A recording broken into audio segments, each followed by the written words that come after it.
You're watching Sunday Morning Matters on KC24, your local election headquarters. The midterm just 45 days out. Your ballot will soon be delivered to your mailbox. A lot at stake in what is expected to be the largest voter turnout in a non-presidential year here in Fresno County. California could be the state that holds the key for Democrats to retain power in the House.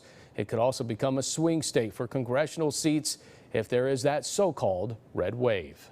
So lots to chat about with the state chair for the Democratic Party. Rusty Hicks joins me now from Sacramento. Good to have you back here on Sunday Morning Matters, Mr. Hicks. Let's get right into it. You were in Fresno last weekend. You know, what concerns you the most of some of the key races here in the Central Valley that are polling as toss-up? So which race or races is the state party really looking at that are going to need to really put some extra resources, money into?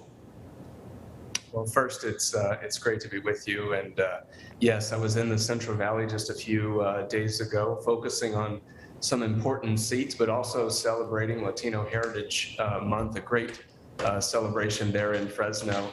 Obviously, our big focus is ensuring that voters in the Central Valley and across the state know that there's an election and know the choices that they have before them. And certainly important races like Congressman Josh Harder and the opportunity to elect Rudy Salas, some important assembly seats, state Senate seats. So we're going to be active all across the Central Valley and in many ways all across California over the course of the next 6 weeks or so.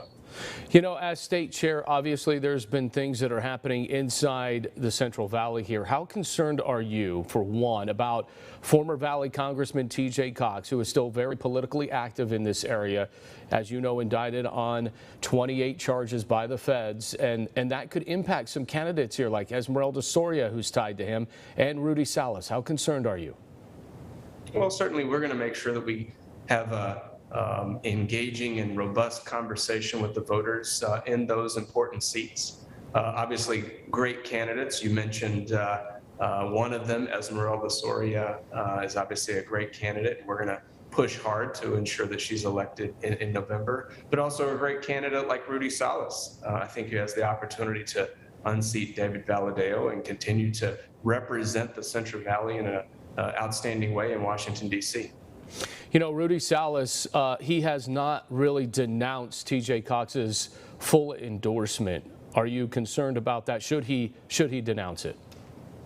Well, I believe what he did say upon what the information that came out was that T.J. Cox has disgraced himself. And so I think Rudy Salas is focused on the right things, which is ensuring that he puts forward his message and his story to the voters in that district. And ultimately, I think the decision will be before those voters. You know, I want to move on to Fresno City Council President Nelson Esparza. He's very active with the Fresno County Democratic Party here.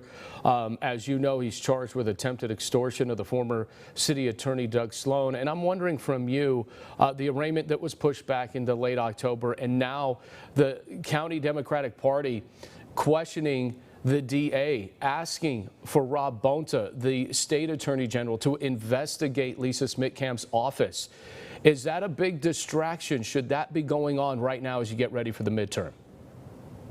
Well, certainly ensuring that the investigative powers of law enforcement officials are used appropriately is absolutely the right thing to do. And so I think the focus and what we are focused on with the state party is communicating with Central Valley voters about the choices that are before them in their respective districts. The fact that Democrats continue to deliver not just for voters in the Central Valley, but all across California and all across this country.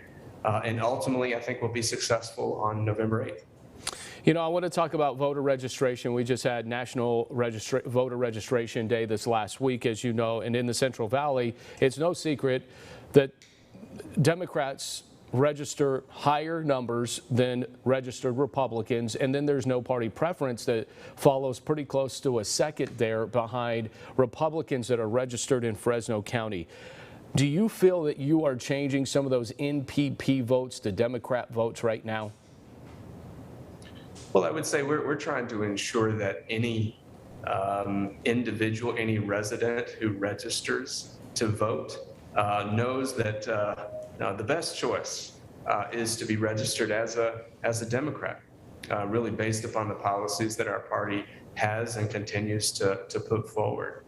Certainly, we welcome any no party preference voter or any Republican to re-register as a Democrat. We'll continue to do that. I think why you're continuing to see this trend not just happen in the Central Valley, but all across California is because Democrats continue to deliver, not just for Californians, but for regular Americans all across this country. You know, I want to finish with this, couple seconds left. Governor Newsom, as you know, he's been on the attack of governors in so-called red states, whether it be Governor Abbott or Governor DeSantis.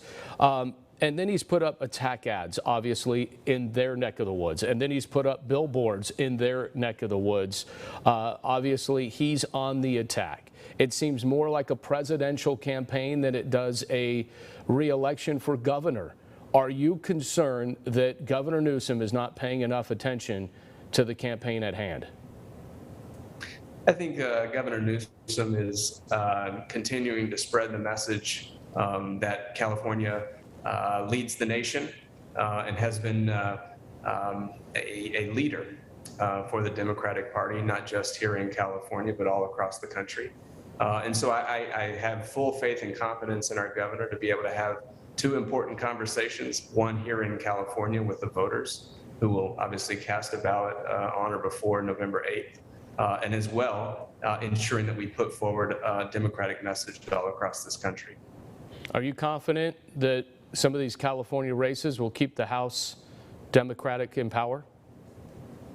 I know keeping the House in Democratic hands runs through California. And so that's why we're going to work hard over the next 6 weeks to do our part to ensure that there's a Democratic majority in 2023. All right, Rusty Hicks, the California Democratic Chair for the state party. Appreciate it so much. Thank you. Great to be with you.